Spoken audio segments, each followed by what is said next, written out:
Fitting a binomial distribution expected ఫ్రీక్వెన్సీలో మనకు ఇక్కడ సేమ్ థర్డ్ సెమిస్టర్లో ఇచ్చినట్టు డిస్క్రీట్ సిరీస్ ఇస్తాడనమాట. డిస్క్రీట్ సిరీస్ ఎక్స్ వాల్యూస్ అన్నమాట. ఈ ఎక్స్ వాల్యూస్ ఏంటంటే ట్రయల్స్ ఏంటి 0 1 2 3 4 5 6 7. ఇక్కడ మనకు తెలుసు ఇది ఫ్రీక్వెన్సీ అంటాం కదండి. ఇది ఎక్స్ వాల్యూ అయితే కింద ఉన్నది ఏమైతే డిస్క్రీట్ సిరీస్లో ఫ్రీక్వెన్సీ అయితే 7 6 19 35 30 23 7 1. అయితే టోటల్ ఎన్ని ఉన్నాయి కదా 128 ఉన్నాయి కదా. అయితే దీంట్లో ఏంటంటే 128 శాంపిల్స్ తీసుకొని, అంటే స్క్రూ ప్రొడ్యూస్ చేసేటటువంటి మిషన్స్ అనేటటువంటివి ఉంటాయి అన్నమాట.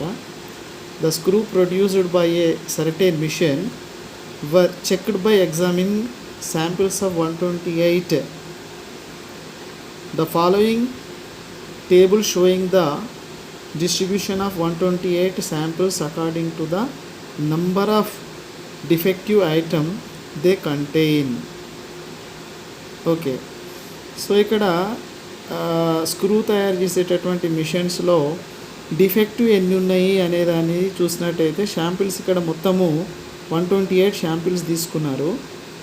సో జీరో డిఫెక్టివ్ ఉన్నటువంటివి 7 ఉన్నాయి, 1 డిఫెక్టివ్ ఉన్నవి 6 ఉన్నవి, 2 డిఫెక్టివ్ ఉన్నాయి 19 ఉన్నాయి, 3 డిఫెక్టివ్ ఉన్నాయి 35 ఉన్నాయి, 4 డిఫెక్టివ్ ఉన్నాయి 30 ఉన్నాయి, 5 డిఫెక్టివ్ ఉన్నవి 23 ఉన్నవి, 6 డిఫెక్టివ్ ఉన్నవి ఏంటంటే 7 ఉన్నాయి, 7 డిఫెక్టివ్ ఉన్నవి 1 ఉన్నవి అన్నమాట. ఓకే, సో అంటే ఇక్కడ నంబర్ ఆఫ్ ట్రయల్స్ కనుక తీసుకున్నట్టయితే 0 అంటే ఇక్కడ డిఫెక్టివ్ అసలు లేనన్నమాట. అసలు డిఫెక్టివే లేనటువంటివి 7 ఉన్నాయి. 1 డిఫెక్టివ్ ఉన్న 6, 2 ఉన్నది 19, 3 ఉన్నది 35, 4 ఉన్నది 30, 5 ఉన్నాయి 23, 6 ఉన్నవి 7 ఉన్నవి 1 అన్నమాట డిఫెక్టివ్స్ ఉన్నవి. అయితే టోటల్ శాంపిల్స్ 128 అని ఇక్కడ చెప్పాడు కదా మనకు. సో ఇక్కడ చూడండి, ఇక్కడ 128 అని చెప్పాడు కదా. సో ఆ టోటల్ ఇక్కడ 128 మనకు సరిపోయింది. అయితే ఏమంటున్నాడంటే, ఇది చాలా important examination point of view మీకు చెప్తున్నాను. Fit a binomial distribution and find the expected frequencies if the chance of the machine being defect is 1/2.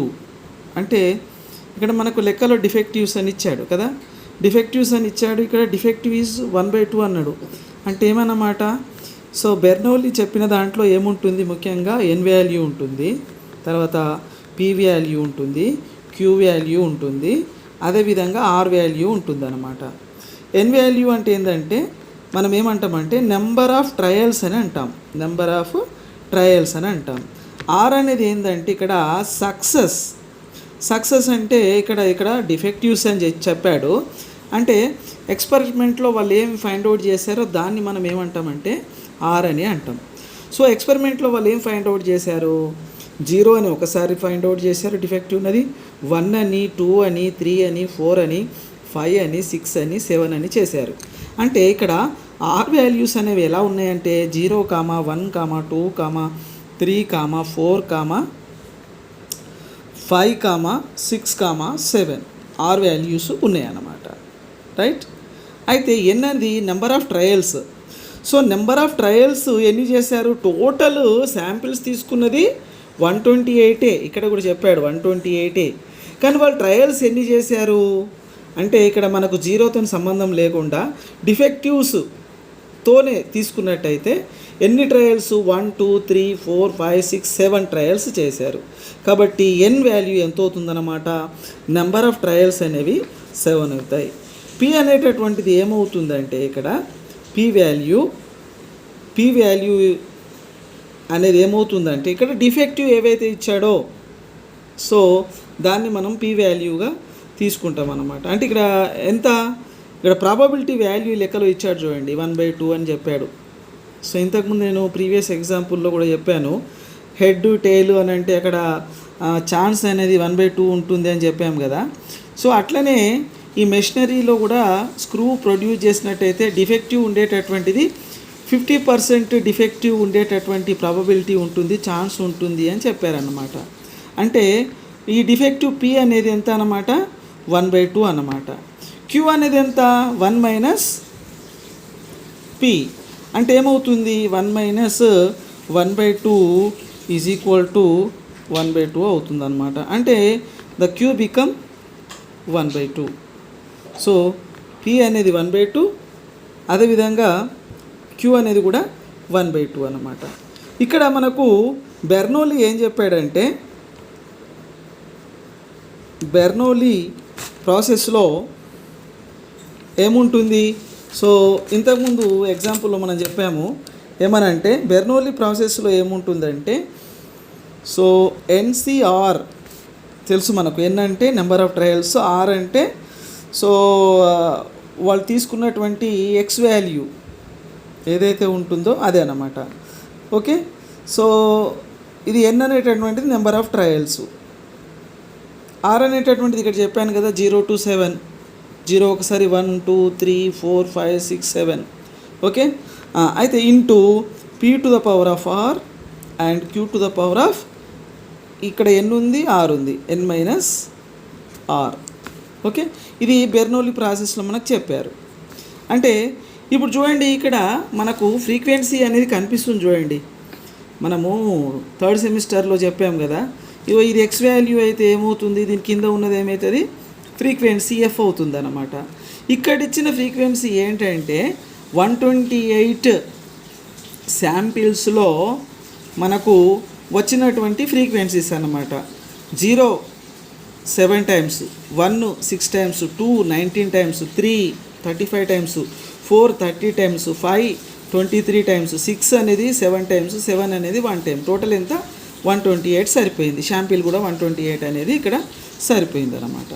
అయితే ఇక్కడ ఎక్స్పెక్టెడ్ ఫ్రీక్వెన్సీ మనం చేసేటప్పుడు ఏం చేస్తామంటే ఒక ఫార్ములా చెప్పారన్నమాట. Expected frequency is equal to N into capital N into NCR into P to the power of R and Q to the power of N minus R. ఇది చాలా ఇంపార్టెంట్, ఈ ఫార్ములాను మనము గుర్తుపెట్టుకోవాలన్నమాట. ఓకే, సో ఇక్కడ R అనేటటువంటిది ఏందన్నమాట, మనకు ఈ టేబుల్లో ఇచ్చినటువంటి ఎక్స్ వాల్యూస్ ఏవైతే ఉన్నాయో అవన్నీ కూడా ఆర్ అన్నమాట. అయితే వాళ్ళు ఎన్ని ట్రయల్స్ చేశారు, ఇక్కడ మనకు నెంబర్ ఆఫ్ ట్రయల్స్ 7 చేశారన్నమాట. ఓకేనా, సో దాని ప్రకారం ఇక్కడ నేను అది చూపించాను చూడండి. మీకు ఏమవుతుందంటే ఇక్కడ చూడండి,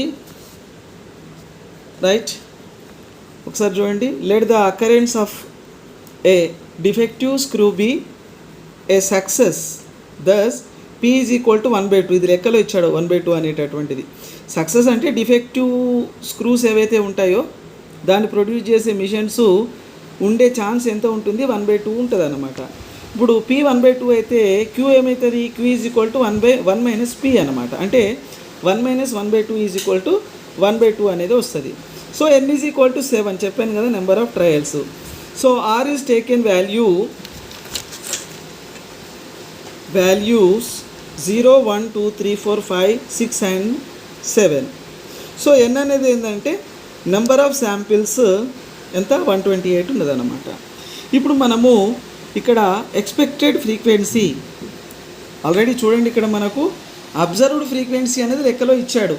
మనం ఏం చేయాలి, expected frequency binomial distribution Bernoulli process ప్రకారం మనము చేయాలన్నమాట. రైట్, దీనికి ఏం చేస్తామంటే first R value. So R అంటే ఏందన్నమాట, ఇక్కడ ఎక్స్ వాల్యూ ఇచ్చాడు కదా, 0 1 2 3 4 5 6 7 అని ఇచ్చాడు కదా. సో వాటిని ఇక్కడ మనము ఆర్ వాల్యూ లెక్క రాసుకుంటున్నాము. 0 1 2 and 3 ఓకే 4 5 6 7 ఇట్లా తీసుకున్నాం అన్నమాట. తీసుకున్న తర్వాత సో ఇక్కడ ఫార్ములా ఏం చెప్పాను నేను చూడండి, n into NCR into P to the power of r into q to the power of N minus r అని చెప్పాను నేను. ఓకే, ఇక్కడ పీ వాల్యూ ఎంత ఇచ్చిండు మనకు, 1/2 అని లెక్కలో ఇచ్చాడు. క్యూ వాల్యూ ఎంత వచ్చింది మనకు, 1 మైనస్ పీ అంటే 1/2 వచ్చింది అనమాట. అయితే ఇక్కడ చూడండి ఈ ఫార్ములాలో ఏమవుతుందండి, పి అనేటటువంటిది ఎంత, సో చూడండి పి అనేది పి ఈజ్ ఈక్వల్ టు 1/2, అట్లనే క్యూ ఈజ్ ఈక్వల్ టు 1/2. అంటే చూడండి ఇక్కడ ఈ ఫార్ములాలో పి ఇంటూ క్యూ అనేది వచ్చింది, పి ఇంటూ క్యూ. సో ఇక్కడ చూడండి ఎన్ అంటే 128, అంటే ఫార్ములా ఏంటండి ఇక్కడ n into NCR into p to the power of r into q to the power of N minus r. దాని ప్రకారం చూస్తుంటే ఇక్కడ ఎన్ వాల్యూ ఎంత 128. సో ప్రతిసారి ఆర్ వాల్యూ 0 ఉన్నప్పుడు 128 తీసుకున్నాము, 1 ఉన్నప్పుడు 128, 2 ఉన్నప్పుడు 128, 3 ఉన్నప్పుడు 128, 4, 5, 6, 7. సో ఎన్ వాల్యూను మనం 128 మనం తీసుకున్నాం. సో ఎన్సిఆర్ అంటే ఇది ఆర్ వాల్యూ కదా 0, ఎన్ ఈజ్ ఈక్వల్ టు ఎంత 7C0. ఇప్పుడు ఆర్ వాల్యూ ఎంత 1, 7C1. ఆర్ వాల్యూ ఎంత 2, 7C2. ఆర్ వాల్యూ ఎంత ఇక్కడ 3, 7C3. ఆర్ వాల్యూ ఎంత ఇక్కడ 4, 7C4. ఇప్పుడు ఆర్ వాల్యూ ఎంత ఇక్కడ 5, 7C5. ఆర్ వాల్యూ ఎంత ఇక్కడ 6, ఇక్కడ 7C6. ఆర్ వాల్యూ ఎంత ఇక్కడ 7, 7C7 అని రాసుకున్నాము. సో అట్లాగే చూడండి పి వాల్యూ, ఇగో ఇది పి ఇంటూ క్యూ కదా. పవర్ మీరు మర్చిపోండి, పవర్ గురించి మీరు ఒక ఈజీ టెక్నిక్ మీకు చెప్తాను, పవర్ గురించి మీరు మర్చిపోండి. ఇక్కడ పవర్ ఆర్ రాస్తున్నారు, ఎన్ మైనస్ ఆర్ రాస్తున్నారు, అది ఎట్లా ఈజీగా రాసుకోవాలని నేను చెప్తాను.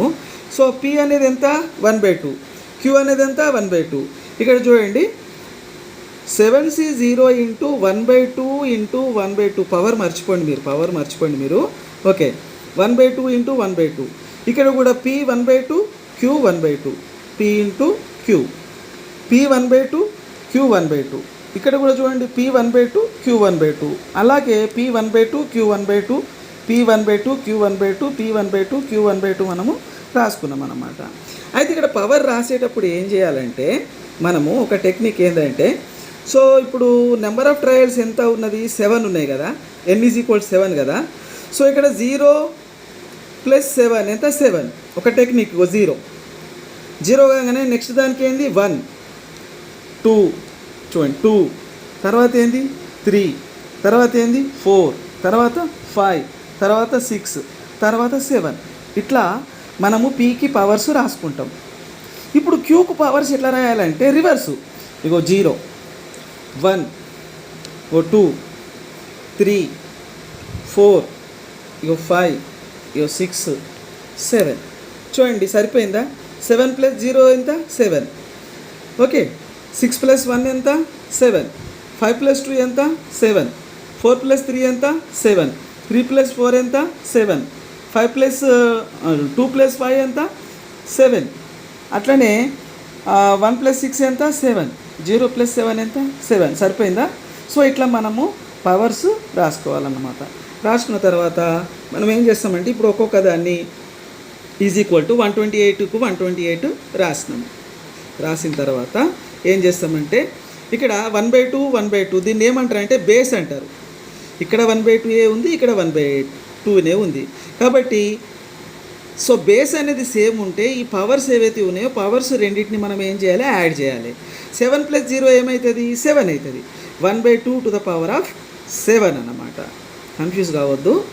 అంటే ఇక్కడ బేస్ ఒక్కొక్కసారి ఇప్పుడు ఇది అంటే లైక్ ఏంటంటే ఒక కాయిన్ లెక్క అనమాట. కాయిన్లో ఏంటంటే head and tail equal probability ఉంటుంది కదా. హెడ్ కావడానికి 50% ఉంటే టేల్ కావడానికి కూడా 50%. సో అట్లా ఉన్నప్పుడు 1/2 అనేది మనం తీసుకున్నాం కాబట్టి ఇక్కడ బేస్ అనేది 1/2 ఉంటున్నది కాబట్టి మనకు ఏంటంటే ఈ పవర్స్ అనేవి యాడ్ అయినాయి. 7 + 0 = 7 అనేది వచ్చింది. కానీ ఒక్కొక్కసారి డాయిస్ ఉన్నాయనుకోండి. సో డాయిస్ విషయానికి వస్తే ఏమవుతుంది డాయిస్ విషయానికి వస్తే చెప్తా చూడు. సో డాయిస్లో ఎన్ని ఉంటాయండి 6 పాయింట్స్ ఉంటాయి కదా. 0 పాయింట్ అయితే రాదు ఎప్పుడైనా కానీ, ప్రాబబిలిటీ 0 కాదు. ఓకే. సో చూడు 1, 2, 3, 4, 5, 6 పాయింట్స్ వస్తాయి డయల్స్కు. అంటే నీకు getting 1 point while throwing the die అంటే 1/6. అంటే P is equal to getting 1 point అంటే 1/6 అయితే క్యూ అనేది ఏమవుతుంది 1 - 1/6 అంటే 1 ఎంత అవుతుందండి, 5/6 అవుతుంది. 1 - 1/6 అంటే Q is equal to 1 - 1/6 is equal to 5/6 అవుతుంది. ఇప్పుడు P is equal to 1/6, Q is equal to 5/6 అవుతుంది. సో ఈ కేసులో చూడండి ఇది పనిచేయదు. అంటే పైన పవర్స్ కూడతారు అంటే యాడ్ చేయాలని చెప్పాను కదా. ఇప్పుడు ఈ P 1/6 Q 5/6 తీసుకున్నారనుకోండి, P వేరే Q వేరే ఉన్నది కదా. కాబట్టి ఇప్పుడు ఇలాంటి డయాస్కి సంబంధించిన ప్రాబ్లమ్స్ కనుక వస్తే పవర్స్ మనము యాడ్ చేయొద్దు అన్నమాట. కానీ ఇది ఏంటంటే వాడు చెప్పాడు దాంట్లోనే 1/2 ఛాన్స్ ఉన్నది అని అన్నాడు డిఫెక్టివ్ ఉండడానికి P వాల్యూ. అంటే Q కూడా ఎంత ఉంటుంది, 1 - 1/2 అంటే 1/2. కాబట్టి 1/2 1/2